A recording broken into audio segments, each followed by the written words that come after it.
La primera canción del estudiante es una petición de dinero y cada carta suya es una demanda de dinero.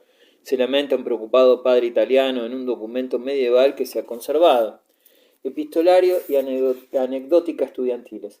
Leyendo los centenares de cartas de estudiantes medievales que aún se guardan en archivos o bibliotecas, se comprueba que tales quejas no estaban desprovistas de fundamento. Por lo general, el joven cuenta que está bien alojado en tal o cual universidad, pero que le faltan los medios necesarios para proporcionarle libros y otros útiles de primera necesidad.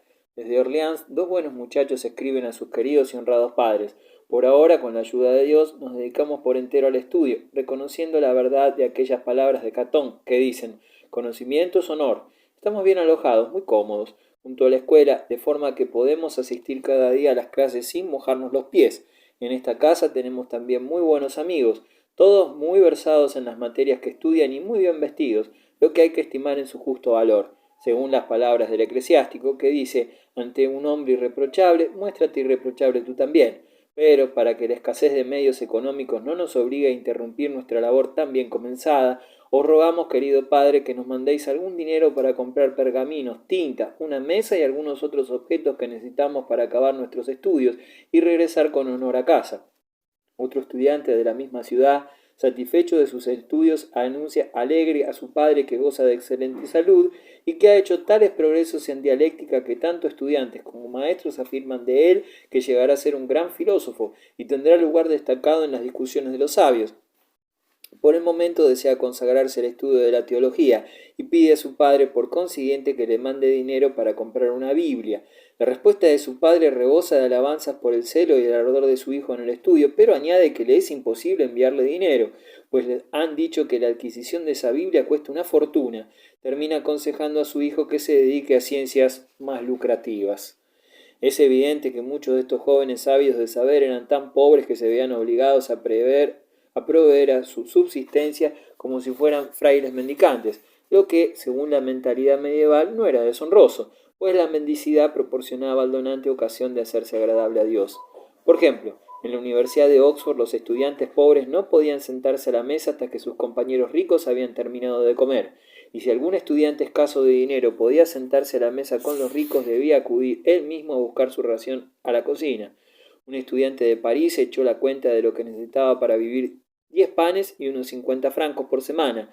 Pide además un colchón. En cuanto a ropa de cama, otro estudiante francés se queja así: la ropa, que a la vez me sirve de lecho, se ha gastado con el tiempo de tal forma que ya está completamente consumida. Pide que le manden otro equipo para presentarse con decoro ante sus amigos. Al mostrarse el padre duro en la respuesta, procura ablandarle, dándole a entender que la vida en la ciudad universitaria era tan cara que el pobre joven tenía que empeñar sus libros de estudio.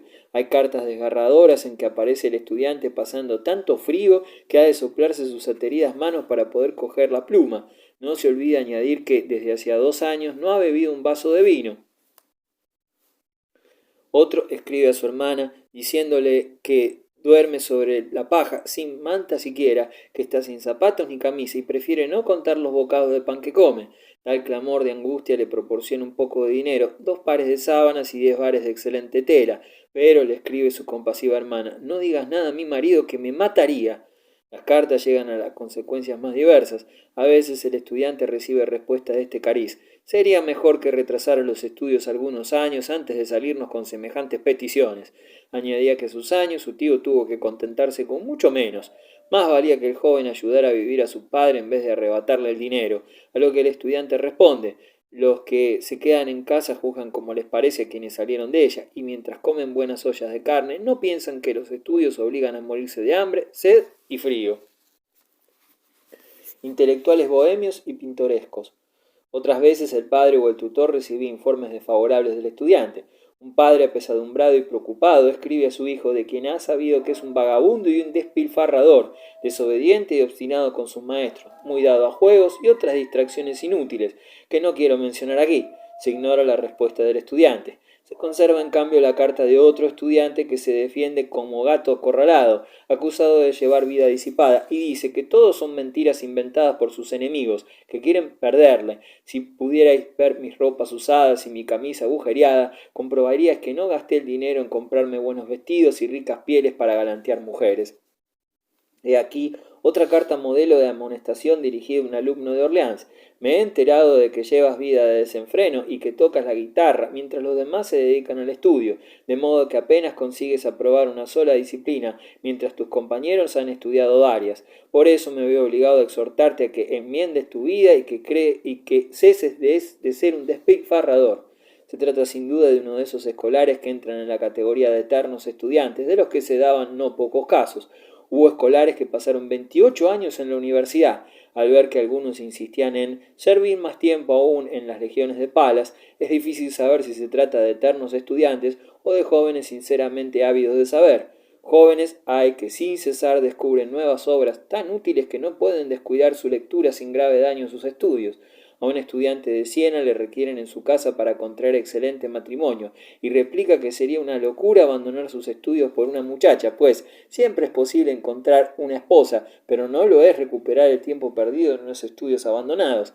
En cambio, otros estudiantes solo desean dejar las aulas. Un muchacho francés se queja de una grave enfermedad que le impide andar y proseguir sus estudios, y ruega a su padre que envíe un criado con una mula y algún dinero para volver a casa antes de morir. Su caso no es desesperado si su padre le permite regresar para curarse, y le suplica con palabras enternecedoras que no consienta que sus despojos mortales queden en tierra extranjera. De creer al estudiante medieval nos convence de que es prototipo de celo y sed de saber. Así, asisto regularmente a la universidad, sigo 3 cursos por lo menos, los más útiles para mí, y espero a mi regreso superar en habilidad dialéctica no solo a mis compañeros, sino a mis maestros. Tal pintura no coincide siempre con aquella que los maestros hacen de sus discípulos. El joven, que se levanta para estudiar antes de que suene la campana, el primero en presentarse en la escuela, que se levanta desgana del banco de clase, que pasa luego el día estudiando en su celda, que incluso mientras come está sumido en sus estudios, y que duerme soñando con ellos, parece más bien un producto de la imaginación. La correspondencia de los escolares medievales nos sugiere poco sobre el aspecto más rudo de la vida estudiantil. Sin embargo, un estudiante de París se queja de que el jolgorio de sus compañeros le molesta en su trabajo y vive temiendo siempre las violencias que sus condiscípulos enemigos podrían ejercer sobre él. Un estudiante de Toulouse escribe a su favor que un tal P, del que tuvo malos informes antes de irse, se ha apoderado por la violencia de su aposento. El intruso lo ha perjudicado tanto en sus estudios que ruega a su tutor le permita regresar a casa para Pascuas. En Orleans, otro estudiante tropieza con muchas dificultades. Querido padre, escribe, por instigación del diablo me he enredado en una disputa con un muchacho al que herí de un bastonazo. Por eso me han detenido y encerrado en la cárcel. Mi adversario se ha curado ya, pero me exige 50 libras como indemnización y no puedo salir de la prisión hasta que reúna el dinero.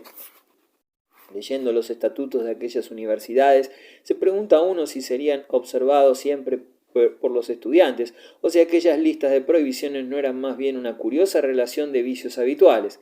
En Oxford, por ejemplo, se prohibía blasfemar, ser descortés u ofensivo en las palabras, dedicarse a juegos de azar, así como salir a la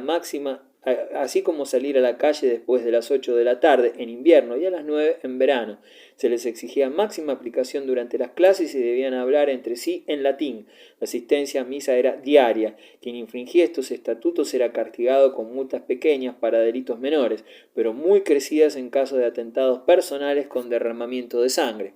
Algunas veces los documentos de la Edad Media se muestran indignados ante relatos de estudiantes que dan muerte a sus compañeros u a otros ciudadanos, con espadas, hachas, cuchillos o flechas, y luego desaparecen sin dejar rastro. Quedan innumerables relatos de testimonios oculares de la vida de los escolares parisinos, muchachos que aparecen como los más recalcitrantes, siempre dispuestos a dar o recibir golpes, porfiando como gallos de pelea. Aunque no llevan coraza ni yelmo, son más atrevidos que los caballeros, dice de ello Felipe Augusto. En 1269, un decreto de las autoridades de París amenaza con desterrar a los estudiantes, que atacan noche y día a las personas, raptan mujeres, desvalijan las casas y, amparándose en los privilegios de su corporación, cometen crímenes que claman venganza al cielo.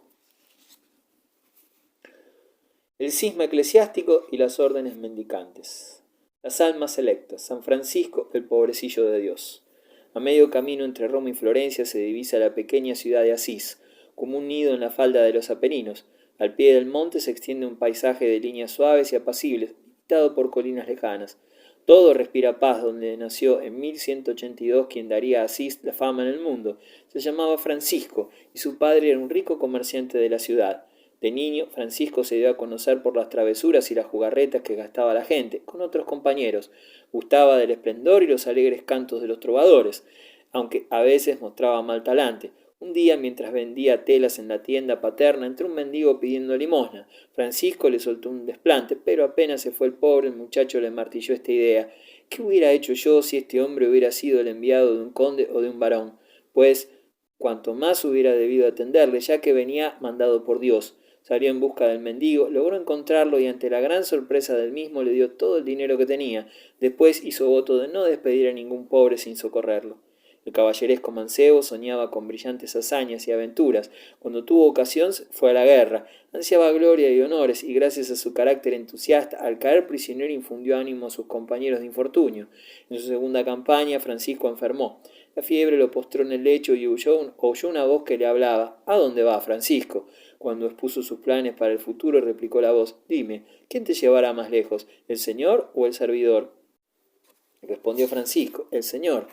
¿Por qué, pues, abandonas al señor y sigues al servidor? Señor, dijo Francisco temblando, ¿qué quieres que haga? Y oyó esta respuesta. Vuelve a tu ciudad, allá sabrás lo que debes hacer. Al día siguiente el mozo regresó a Asís como pudo. El Francisco que volvió era distinto al que partiera para conquistar la gloria. Quien buscaba siempre la amistad de alegres compañeros, se paseaba ahora solitario por apartados lugares, con frecuencia a una gruta oculta, fuera de la ciudad. Allí permanecía horas enteras absorto en sus oraciones. Sus compañeros lo abandonaron, pero los pobres le siguieron fieles. La misericordia de Francisco debía sufrir aún más duras pruebas. Un día, decisivo en su vida, abandonó a caballo la ciudad y vio en el camino un leproso que le tendía la mano. Francisco no podía soportar la repulsiva presencia de tales enfermos. Cuando pasaba junto a un asilo de leprosos, cambiaba de ruta, tapándose la nariz. En esta ocasión tampoco pudo contener su repugnancia y por instinto volvió a grupas, pero igual que el día que despidió al mendigo de la tienda, oyó una voz interior. «He ahí al valiente caballero de Cristo. ¡Qué cobarde es!». Un instante después, Francisco saltaba de su caballo y daba al desgraciado todo el dinero que llevaba consigo. Más aún, besó la mano maloliente y llagada. Las náuseas se habían trocado en infinita compasión hacia los padecimientos ajenos. Su alma disfrutaba ahora de una felicidad nunca conocida. El amor, un amor universal. Desde entonces el amor por todo lo pobre, despreciado, miserable y oprimido en la tierra arraigóse de tal modo en Francisco que se consagró con plena abnegación al bien del prójimo. Su pálido y demacrado rostro atestiguaba las privaciones que se imponía.